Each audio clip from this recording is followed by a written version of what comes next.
So let me throw this at you because international. obviously this is West Coast and East Coast right now, and I need to throw this at you, man, because what's the reality, man? Is West Coast the better rap or is it East Coast?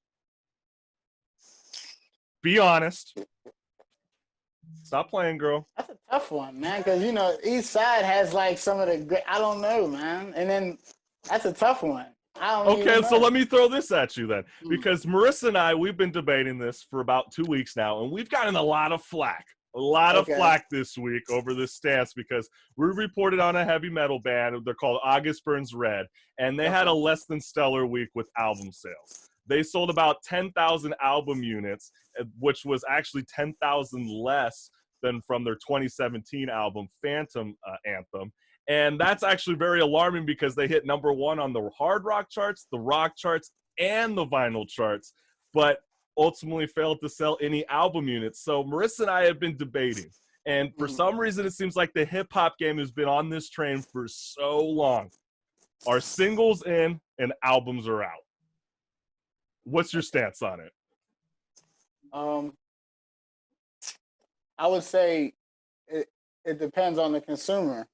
Yeah, man, and you understand, like, if hip hop is the, like you just said, the most dominating form of music sales wise, that would also imply that it's also just not left up to one song. So usually, in my opinion, but this is just my opinion, I could be wrong, but in my opinion, it's a consumer based opinion.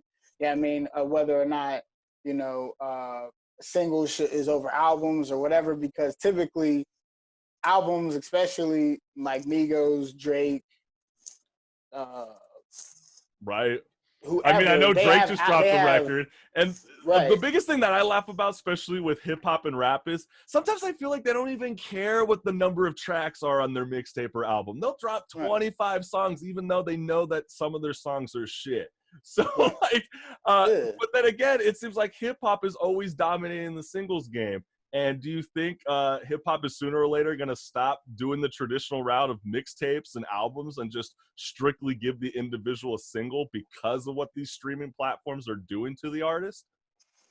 No, because I feel like either way, however, like I said, however a consumer wants their product, they'll accept it. You know what I mean? If they're a fan of something, like I remember I was talking, I think you about it. There's a difference between a participating fan and a consumer, and like an observing fan. An observant fan is anybody that's paying attention to anything in the top 10, the top 40 in the country on Billboard or other, you know, charts like that. And then a participating fan is somebody that is buying an album that's $100, like a Nipsey, you know, when he was selling an album for $100, or Tech Nine, when you go to a store, it'll still sell physical copy for $29.99, but that's because his fans appreciate his music that much. Right. So, I have a quick question then. So you're working on your solo project. You're going to have an album dropping. Are you going to leak your songs as singles first and then release so people can buy the full album, or are you just going to drop the full album like Drake just did?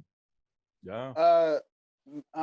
Two parts to that question. I didn't get to answer the first half of this before we even got into the solo project. Actually, this isn't even a solo project. This is I lead produced the project. It was misworded by the release by my publicist, but it's a project that I like took the lead in producing, meaning like I arranged the production for it. Well, it seems like you're starting like an ASAP Mob kind of style of a hip hop group, and I love it. Is that the envision that you guys had in mind? You know, no, I don't think so. You know, no funny. Odd Future, none of those vibes. Nah, surprisingly enough, we don't actually listen to them. Surprisingly, and we hear that so much, like, you know what I mean? And it'd be like, and it's funny because I'm like, yo, I don't actually, and mind you, like, they're really dope. You know what I mean? I've actually watched, you know, I actually know their music. I'm not saying I'm not oblivious to it. You know what I mean? I know their music is good, but I don't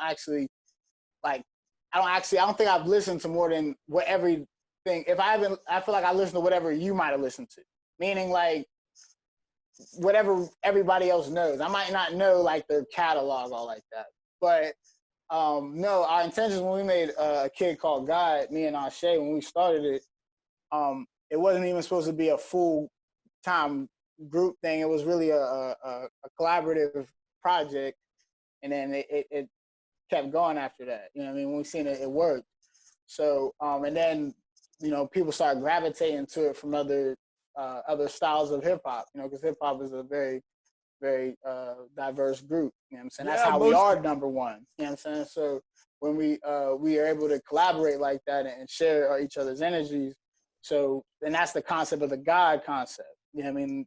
Kid Called God might just be Baby Byron and Ashe Snefru on appearance, but Kid Called God is like a full entity of like other people. You know what I'm saying? That's why I made God Code, because I realized so many people contributed to our sound, and we contributed to so many other people's sound along the way. So I was like, it just makes sense that we have a hub for ourselves.